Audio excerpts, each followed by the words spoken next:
During the Great Depression, the economy in both US and Canada was really bad. In the US, the unemployment rate was about 25%. In Canada, if we look at the height of the Great Depression, the unemployment rate had hit 27%.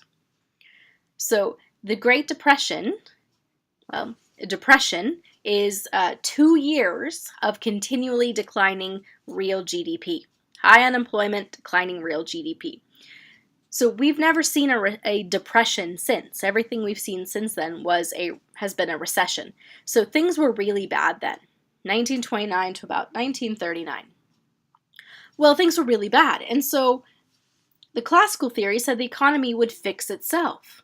But there was a man named John Maynard Keynes, and John Maynard Keynes is famous for saying, in the long run, we are all dead. And what does he mean by in the long run, we're all dead? Well, he meant that the classical theory, while it may be right, the economy will fix itself, we can't wait that long. Things are terrible now. Things were so bad that people were eating roadkill because they couldn't get food. They had no money to buy food. They had no jobs. And so, according to Keynes, if in the long run we're all dead, we can't wait for the economy to fix itself. We have to do something now. And what Keynes, when he looked at the economy, he saw it different than the classical economists.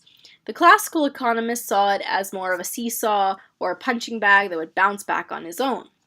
Keynes saw the economy more as an elevator that would get stuck at a lower floor. And so it wasn't going to immediately go back up to that higher floor.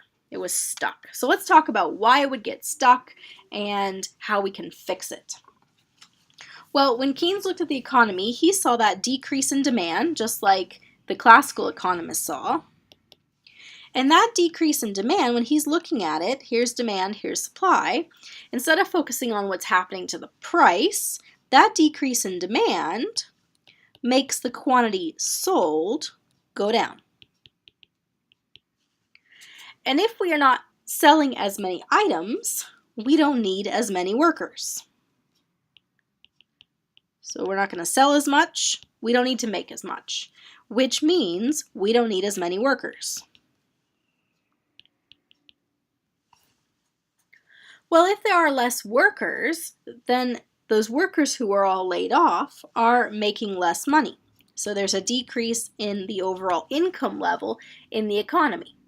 Maybe you had your hours cut, so you're making less. Maybe you've been laid off, so you're making nothing at all. Well, if there's a decrease in income, we know that income is one of those 6 things that shift the demand curve. So if people have less income, they're going to buy less stuff. So demand is going to decrease. And so we get stuck at that lower level. The decrease in demand leads to a further decrease in demand, and now we're stuck. The economy hasn't bounced back. So it's like an elevator getting stuck on a lower floor. And so Keynes says the solution to this is that we need to prime the pump. If the economy is not going to bounce back or fix itself, then we need some government intervention to help boost the economy. So the government fills in when consumers don't, kind of gets it kick-started to get them spending again.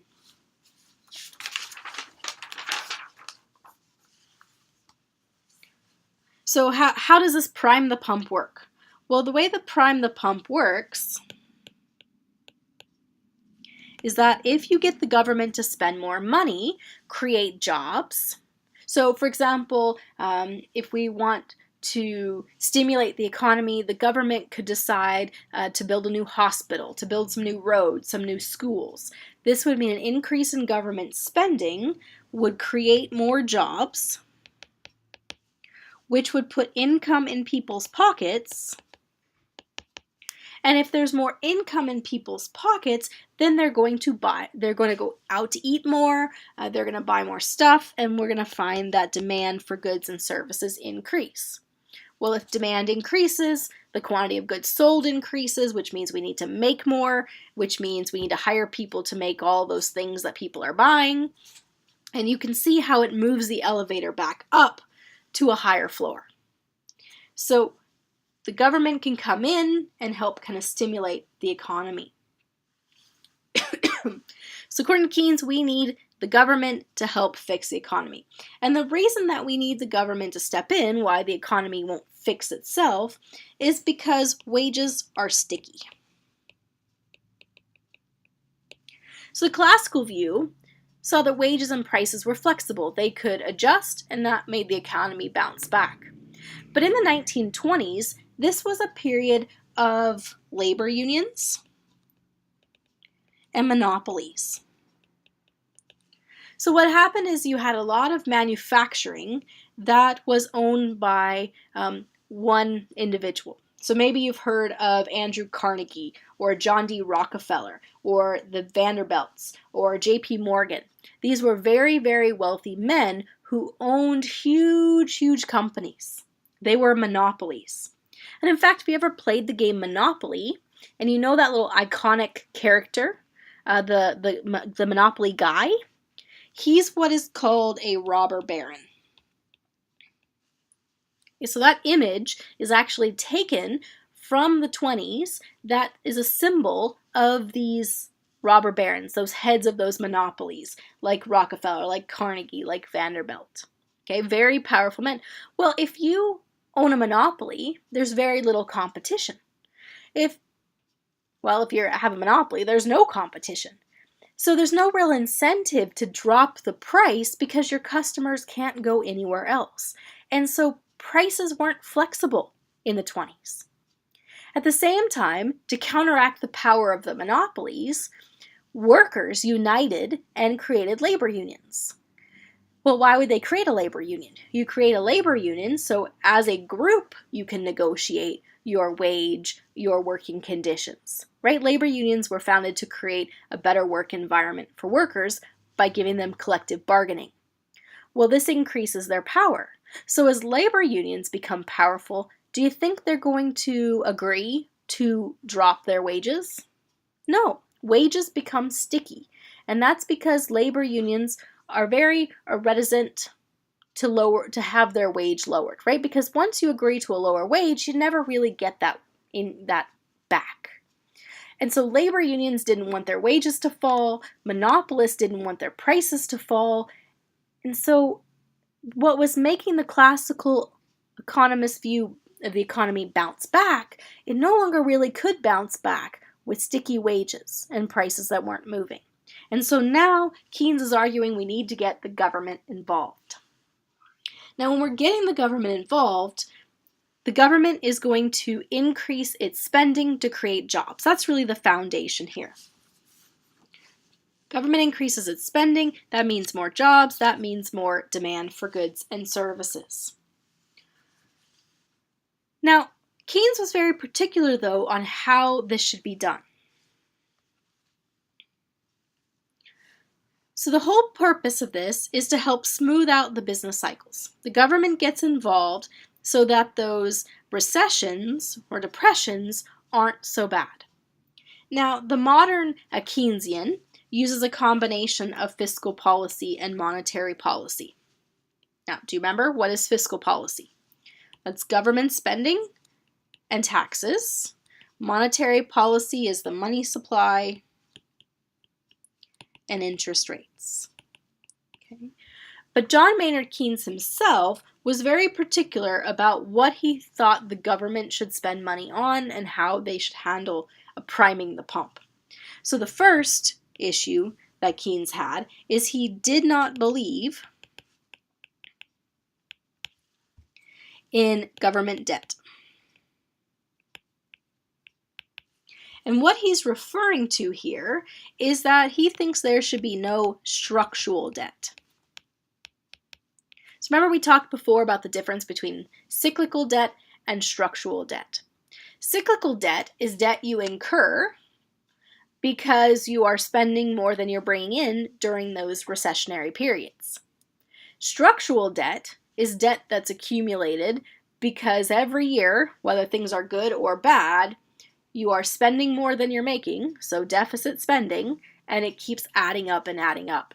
So Keynes said there should be no structural debt. He's okay with when the economy is contracting, we're going to have a deficit and create cyclical debt.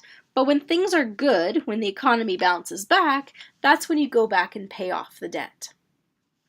Now, the challenge we have today is that when we use the Keynesian perspective of fiscal policy to prime the pump, we add to the debt, but most countries haven't paid it off in the good times. The other thing that Keynes said is that he didn't believe in transfer payments. All right, remember what transfer payments are? Remember, transfer payments are where the government pays you. And Keynes did not believe that transfer payments would have that same priming effect that the government creating jobs, right? Spending money to create a new hospital, create new roads, it wouldn't have the same effect.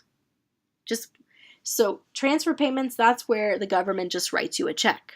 And we saw that come true actually back in the 2008 recession. Because in the US, if you lived in the US at the time, the US government wrote everyone a check, $400 per person. So if you had a family of 4, you got $1,600 in the mail.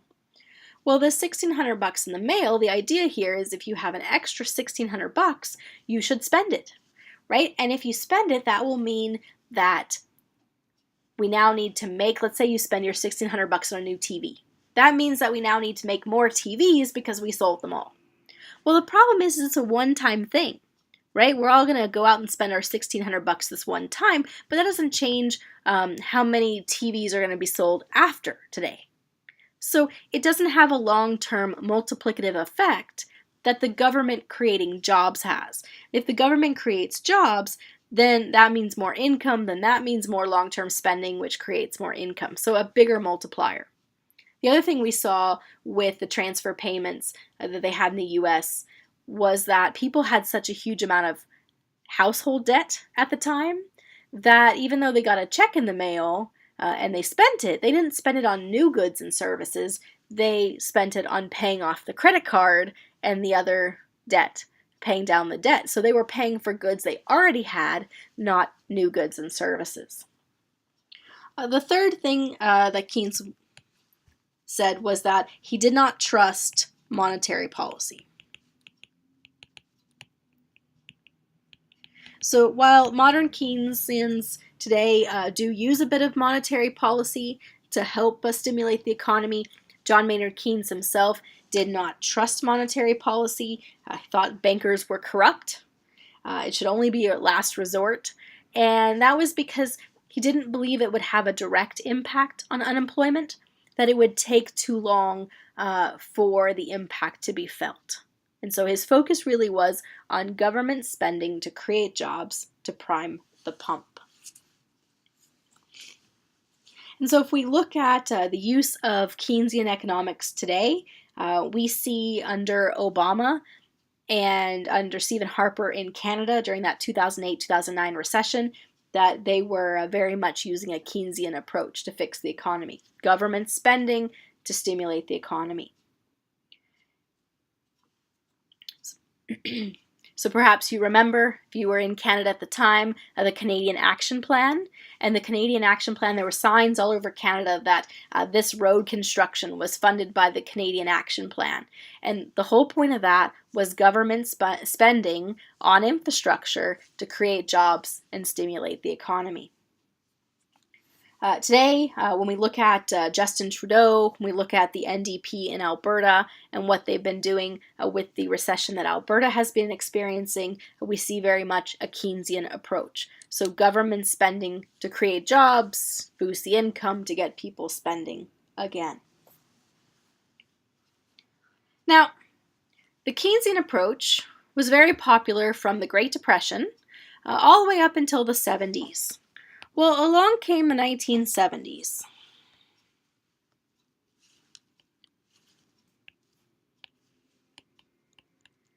And the 1970s was a period of stagflation. Okay? And we'll talk more about stagflation and what happened after the 1970s in the next video.